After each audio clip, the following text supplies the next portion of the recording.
Programme है जिसका नाम है रोको तलाक को। इस प्रोग्राम में मेरा मकसद ये है कि जो तलाक हो रहे हैं मुसलमानों में उनको रोकना, उनको रोकने के लिए क्या क्या किया जाना चाहिए उस पर बात करना, और जो लोगों के तलाक हो चुके हैं या अंडर प्रोसेस है वो आकर के अपने अपने इंटरव्यूज़ इस पे दे ताकि और लोगों को उससे इबरत हासिल हो और वो लोग गलतियां ना करें जो गलतियों की वजह से तलाक हो रहे हैं। औज़ुबिल्लाहि मिनश्शैतानिर्रजीम, बिस्मिल्लाहिर्रहमानिर्रहीम। अस्सलामु अलैकुम रहमतुल्लाहि वबरकातुहू। दोस्तों, मेरा नाम शाकिर रज़ा ख़ान है और आप देख रहे हैं इस वक्त शादीहमारी.com मुस्लिम मैट्रिमोनियल वेबसाइट का यूट्यूब चैनल शादी हमारी। मैं आप सभी का खैर मकदम करता हूं अपने इस प्लेटफॉर्म पर, और इस यूट्यूब प्लेटफॉर्म के ज़रिए से हम वैसे बहुत सारे प्रोजेक्ट्स पे काम कर रहे हैं। उसकी मालूमात आपको डिस्क्रिप्शन में दी गई लिंक से ज़रूर मिल जाएंगी इंशाअल्लाह अज़ीज़। मैं आज के वीडियो में सीधे टॉपिक पे आना चाहूँगा, और सीधा टॉपिक ये है कि आज जो वीडियो आप इस वक्त देख रहे हैं ये हमारे इस यूट्यूब चैनल के एक प्रोग्राम है जिसका नाम है रोको तलाक को। इस प्रोग्राम में मेरा मकसद ये है कि जो तलाक हो रहे हैं मुसलमानों में उनको रोकना, उनको रोकने के लिए क्या क्या किया जाना चाहिए उस पर बात करना, और जो लोगों के तलाक हो चुके हैं या अंडर प्रोसेस है वो आकर के अपने अपने इंटरव्यूज़ इस पे दे ताकि और लोगों को उससे इबरत हासिल हो और वो लोग गलतियां ना करें जो गलतियों की वजह से तलाक हो रहे हैं। लेकिन आज का जो टॉपिक है रोको तलाक को, इसमें मैं आपसे जो बात कहने जा रहा हूँ वो बहुत ही संजीदा और बहुत ही दिल दुखाने वाली बात है। नागपुर शहर का ही मामला है, और अगर कभी वो फैमिली राज़ी हुई तो मैं इंशाअल्लाह अज़ीज़ उस बच्ची का इंटरव्यू भी आपके लिए अपने चैनल पे लेके आऊँगा ताकि आप जान सके कि इस तरीके से भी मुसलमान ज़िंदगी जी रहे हैं, ऐसे भी लोग हैं। इसीलिए आज के इस एपिसोड का नाम मैंने रखा है कि बहू या बीवी को तकलीफ़ देने वाले दोज़ख की तैयारी कर ले। बहू या बीवी को जो भी तकलीफ़ दे रहा है और इस हद तक तकलीफ़ दे रहा है जो मेरे सामने इस वक्त में प्रकरण मौजूद है, उसको देख कर के वाकई में इंसान का दिल पसीज जाए और बेटियों की फ़िक्र होना लाजिम हो जाए। लेकिन क्या इस्लाम जैसे मुकम्मल मज़हब में जहाँ पे कि एक चींटी को भी नाहक मारने का हिसाब मैदान हश्र में देना है, उस मज़हब में ऐसे लोग भी मौजूद हैं जो अपनी बहुओं को और अपनी बीवियों को इस तरीके से तकलीफ़ें देते हैं। किस समाज में जी रहे हम, कौन सा समाज हमने बना दिया और हम किस हक़ से अपने आप को मुसलमान कहते हैं। अल्लाह रब्बुल इज़्ज़त ने कुरानुल करीम में नबी पाक सल्लल्लाहु अलैहि वसल्लम से फरमाया है कि ए नबी, ए मोहम्मद, ए नबी, तुम कह दो सबसे कि आज से तुम मुसलमान हुए क्योंकि हमने तुमसे पहले की तमाम नबियों की उम्मत का नाम मुसलमान रखा। इसका मतलब ये हुआ कि अल्लाह तबारक व तआला ने इस उम्मत को भी वही नाम दिया जो आदम अलैहिस्सलाम से लेकर हज़रत मोहम्मद सल्लल्लाहु अलैहि वसल्लम तक के तमाम उम्मतों का नाम मुसलमान दिया था, तो इसलिए इस उम्मत का नाम भी मुसलमान रखा। किस मुंह से हम अल्लाह रब्बुल इज़्ज़त की बारगाह में खड़े होंगे जब हमारे समाज में, उस समाज में जिस समाज का नाम मुसलमान है और जो अल्लाह की तरफ से आता हुआ है, ऐसे ऐसे घिनौने गुनाह किए जा रहे हैं। क्या ये गुनाह के लिए सिर्फ वो फैमिली ज़िम्मेदार है, माशरा ज़िम्मेदार नहीं है? क्या इस गुनाह के लिए उलमा अहले सुन्नत वल जमात ज़िम्मेदार नहीं है? क्या इस तरीके की ना हक वाली जो हरकतें की जा रही है, जुल्म किया जा रहा है, तो ऐसे जुल्म के ख़िलाफ़ खड़े होने वाला नपुंसक समाज ज़िम्मेदार नहीं है?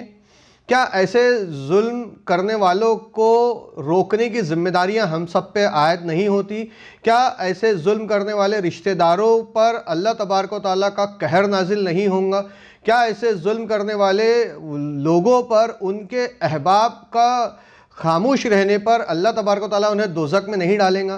क्या अपनी बहुओं और बीवियों पे इस तरह के जुल्म करने वालों के ख़िलाफ़ अल्लाह का से जंग नहीं है, अल्लाह की नाराज़गी नहीं है? क्या ऐसे जुल्म करने वालों के ऊपर अल्लाह तबारक व तआला उनके घरों में खाना खाने वाले रिश्तेदार नातेदार, उनके से रिश्ता रखने वाले रिश्ते नातेदारों पर अल्लाह का कहर और उसकी लानत नाजिल नहीं होंगी?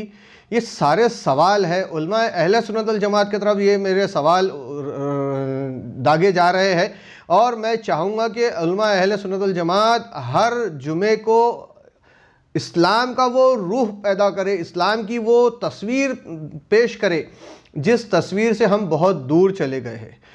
बेशक इसकी वजह यह है कि हम इस मुल्क में जीते हैं और इस मुल्क में पिछले कई सालों से इस तरह की फ़िज़ा बना दी गई है कि जहाँ पे सारी सभ्यताओं को ख़त्म करने की साजिशें पॉलिटिकल पार्टियों की तरफ से रची गई है और कुछ सोशल एनजीओज़ जो अपने आप को कहते हैं उनकी तरफ से भी रची गई है। लेकिन उन पड़ोसियों का असर हम मुसलमानों पे इतना हो गया है कि हम इतने जालिम हो गए हैं।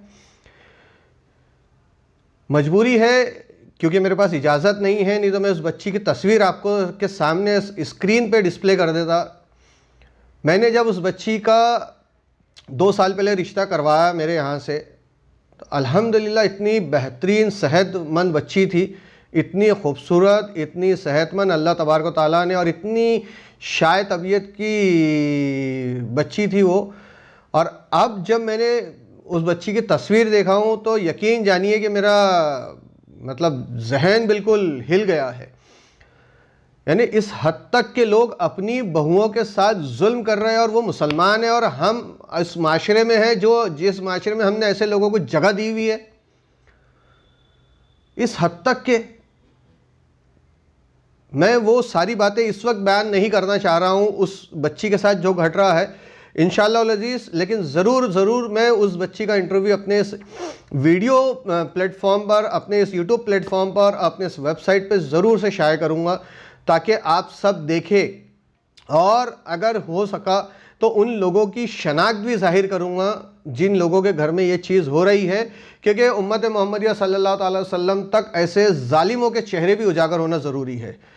इस जुल्म के ख़िलाफ़ आवाज़ उठाने के लिए, उम्मत मोहम्मदिया सल्लल्लाहु अलैहि वसल्लम की बच्चियों की हिफाजत के लिए, आओ रोको तलाक़ों का जो मिशन मैंने शुरू किया था कि भाई तलाक़ कम होना चाहिए, लेकिन ऐसे कुछ गिने चुने मामला जब सामने आते हैं तो उन मामलात से इंसान को बहुत तकलीफ़ होती है, और ऊपर से सबसे ज़्यादा अपने आप पर इस बात का रंज होता है कि मैं ऐसे माशरे का हिस्सा बन गया हूँ जो बुज़दिल हो गया है। मैं ऐसे उलमा अहले सुन्नत वल जमात का पैकर बन गया हूँ जो नाअहल हो गए हैं। इंसान को अल्लाह तबारक व तआला ने ज़िंदगी जीने के हर एक तौर तरीके सिखा दिए हैं, हर एक तौर तरीके, लेकिन क्या आज हम वो तौर तरीके जान रहे हैं? क्यों नहीं जान पा रहे हम? क्यों हम तक वो इस्लाम की तालीम नहीं पहुँच पा रही? क्यों कुरान का तर्जुमा, क्यों हदीस, और क्यों है तो नबी करीम सल्लल्लाहु अलैहि वसल्लम की बातें हम तक नहीं पहुंच पा रही है? आज के डिजिटल वर्ल्ड में भी अगर हम उस सब से दूर है तो लानत है फिर हम सब पर। हम पूरा मुआशरा, आज के मौजूदा वक्त का हर एक मोमिन दोज़ख का हकदार है अगर मुआशरे में इस तरह से जुल्म हो रहे हैं और हम सब खामोश हैं तो। चाहे बच्ची हो या बच्चा, बेटा हो या बेटी, जुल्म किसी पे भी नहीं किया जा सकता। अल्लाह तबारक व तआला ने कुरान अल करीम में बहुत साफ तरीके से फरमा दिया है कि हमने बेहतरीन मर्द, बेहतरीन औरतों के लिए पैदा किए, हमने उम्दा औरतें उम्दा मर्दों के लिए पैदा की, हमने नफ़िकार मर्द नफ़िकार औरतों के लिए पैदा किए, और हमने बदकार मर्द बदकार औरतों के लिए पैदा किए। ये 4 लाइन कभी भी मिंबर रसूल पे खड़े रहने वाले हमारे सामने बयान नहीं करते। क्यों छुपा रहे हैं वो कुरान की उन बातों को? क्यों छुपा रहे हैं वो दीन और हदीस के हक में दिए गए हक और हक्कानियत को? क्यों मिंबर रसूल पे खड़े रहने वाले हमारे सामने वो सारे राज नहीं खोल रहे हैं? क्योंकि हम उलमा अहले सुन्नत वल जमात से तवक्को करते हैं कि वो हक, हक्कानियत, हुकूक और हुकूकुल इबाद पे बात करे। वो 3.5% वाले जमात के ताल्लुक से आप इतने बयान कर देते हो कि जिसकी कोई हद नहीं। जनाब, मैं आपसे बताता चलूँ कि पूरे हिंदुस्तान में तकरीबन 85% अहले सुन्नत वल जमात की उम्मत मौजूद है, तो आप 3.5% वालों की बातों में वक्त ज़ाया ना करें। अब वक्त आ गया है कि आप इस्लाम का सही रुख हमारे सामने पेश करें। ऐसे मर्दों से भी मेरा सवाल है कि जब अगर वो अपनी बीवियों पे ये इल्ज़ाम लगाते हैं कि ये बच्चा किसी और का है, मेरा नहीं है, तो क्या उनके दिलों में खौफ खुदा नहीं जागता? इस मामले में भी यही चीज़ हो रही है। क्या इनके दिलों में खौफ खुदा नहीं जागता? ये जो केस है, हो सकता है कि ये एक हो सकता है ऐसे केसेस नंबर में बहुत कम हो, लेकिन है तो मौजूद तो है ना। तो शादीहमारी.com मुस्लिम मैट्रिमोनियल वेबसाइट और यूट्यूब चैनल के ऊपर में जो हमारा मिशन है औरों को तलाक को, उसी मिशन के अंदर मैं इस केस को भी देख रहा हूं कि जहां हम तलाक को रोकने की कोशिशें कर रहे हैं, ऐसे हालात में दोभर है जब उस बच्चे के साथ ज़िंदगी जीना, तो बेहतर है कि सेपरेशन कर दिया जाए। इसीलिए तो अल्लाह तबारक व तआला ने जवाज़ रखा है ना। ये मेरी ज़ाती राय है, मैं दीनियात की राय नहीं रख रहा हूँ, ये वाली राय मेरी ज़ाती है कि अगर जान पे आपकी बन आई हो तो बेहतर है कि आप सेपरेट हो जाए। लेकिन इस्लाम का जो तस्वीर बिगड़ रही है, उम्मत मोहम्मदिया सल्लल्लाहु अलैहि वसल्लम की जो तस्वीर बिगड़ रही है, दुश्मनाना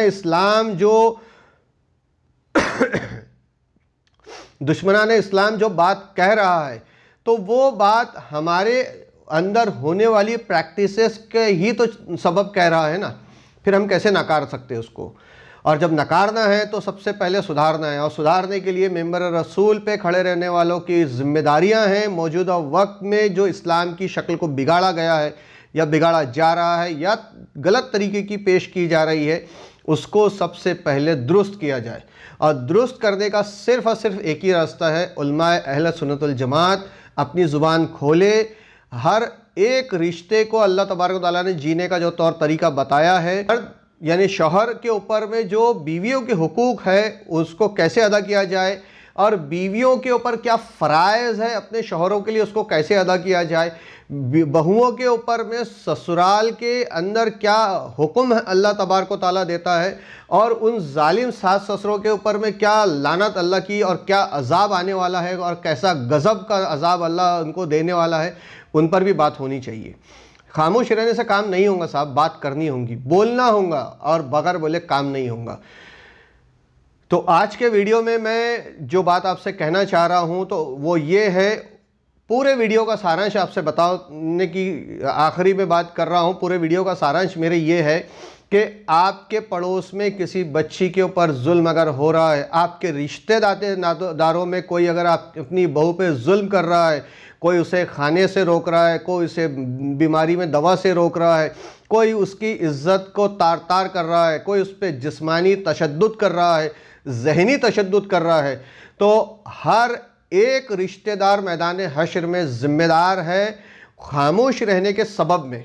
अगर वो हक़ के लिए खड़ा होता है तो शायद अल्लाह रब्बुल इज़्ज़त उसे बख्श दे, लेकिन अगर खामोश है और फिर भी उस रिश्तेदार के घर में खाना खा रहा है, उससे रिश्ता रख रहा है, नाता रख रहा है, तो फिर अल्लाह का कहर, अल्लाह का अजाब उस पर बिल्कुल नाजिल होगा। और ऐसे हर लोग चाहे वो बीवियां अपने शौहरों पे जुल्म करे, चाहे वो शौहर अपने बीवियों पे जुल्म करे, चाहे वो बीवियों के दुल्हनों के वालिदैन अपने दामाद पे जुल्म करे, या चाहे किसी बेटी के ऊपर उसके ससुराल वाले जुल्म करे। जुल्म के लिए इस्लाम में कोई जगह नहीं है। मैं यहाँ तक आपको बताता चलूँ कि अल्लाह तबारक व तआला ने हमें वो तक इल्म दिया है, वो तक सबक दिया है, और नबी करीम सल्लल्लाहु अलैहि वसल्लम की हदीसों में हमें मौजूद मिलता है, कुरान से भी वाज़ेह होता है कि जंगों के दौर में भी हमें सिखा दिया गया है कि जुल्म नहीं किया जाना है। यानी हत्ता ये कि अगर आपकी फ़ौज किसी लहलाते खेत से गुजर रही है तो आपके घोड़े की टाप से, जंगों के आलम में जब ये बता दिया गया है तो यार तो ज़िंदगी है, आपके घोड़े की टाप से वो सब्ज़ा, वो हरियाली, वो खेती की एक पत्ता भी अगर रौंद गया तो आप पकड़ में हैं। यानी जंगों में सब्ज़ा के लिए जब इतना हक अदायगी की बात कही गई है, सिखा दिया गया है, तो इंसान है मेरे दोस्तों, मेरे भाइयों, मेरी बहनों। ये वीडियो हर एक तक पहुंचाइए, हर एक तक इस बात को लेके जाइए। इंशाअल्लाह अज़ीज़ औरों को तलाक को में आगे मैं आपके सामने और भी बहुत सारी चीज़ें लाता रहूँगा।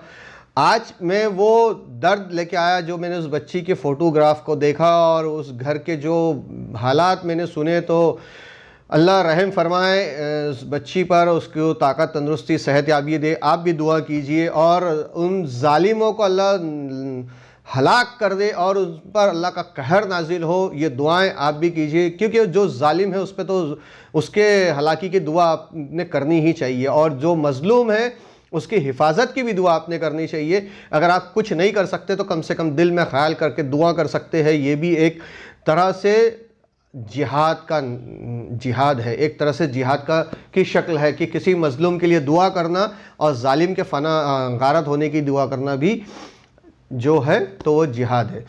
तो दोस्तों आज के इस वीडियो में इतना ही। इंशाअल्लाह फिर आप सबसे मुलाकात होंगी। जो भी कोई तलाक जिनके हो चुके हैं वो या जिनके तलाक हो रहे हैं वो अपनी बात अगर अवामुन नास तक मेरे इस प्लेटफॉर्म के ज़रिए से पहुंचाना चाहते हैं तो मेरा प्लेटफॉर्म उनके लिए खुला है। बिल्कुल आइए, अपनी बात रखिए, हम आपकी बात को लेके दुनिया में अवाम के सामने जाएंगे और इंशाअल्लाह अज़ीज़ अवाम को रूबरू करवाएंगे ऐसे जालिमों से, ऐसे मज़लूमों के हक़ में खड़े होने के लिए। चलिए इजाज़त दीजिए दोस्तों, इंशाअल्लाह फिर कभी मुलाकात होंगी एक नए वीडियो में, फिर आपके सामने हाजिर होऊंगा। तब तक के लिए इजाज़त। अगर अभी तक आपने हमारे इस यूट्यूब चैनल को सब्सक्राइब नहीं किया है तो सब्सक्राइब कर लीजिए, घंटी वाला बटन याद से दबाइए ताकि हर वीडियो आपको सीधी तौर पे देखने मिल सके। ज़्यादा से ज़्यादा शेयर कीजिए। स्क्रीन पे आपको बारकोड दिख रहा है। अगर आप चाहते हैं कि ये प्लेटफॉर्म और ज़्यादा आगे बढ़े तो जिसके लिए हमें फ़ंड की ज़रूरत है और फ़ंड रेस करने के लिए मैंने ये बारकोड यहाँ लगाया हुआ है। तो बारकोड को स्कैन कीजिए, जो आपकी ख्वाहिशात के मुताबिक, आपकी ज़रूरत के मुताबिक, जो आपकी जेब इजाज़त दे उसके मुताबिक जो भी आपका कंट्रीब्यूशन होगा सर आंखों पे सलाम रहेगा हमें हमारे तरफ से आपके कंट्रीब्यूशन के लिए। तो कंट्रीब्यूट कीजिए, आपके कंट्रीब्यूट से और बहुत सारी चीज़ें करनी है अभी इस प्लेटफॉर्म को बहुत बड़े लेवल पे बहुत ज़्यादा चीज़ों तक ले जाना है। ये वीडियो अगर आपको पसंद आया तो इसी वीडियो की वॉच वैल्यू आप हमें अदा कीजिए। जो भी वॉच वैल्यू आप अदा करेंगे हमारे लिए वो वेलकम होगा। आप इस वीडियो की वॉच वैल्यू जो आप मुनासिब समझे वो इस बार कोड को स्कैन करके ज़रूर से ज़रूर अदा कीजिए। जज़ाकल्लाह खैर, अल्लाह हाफिज़।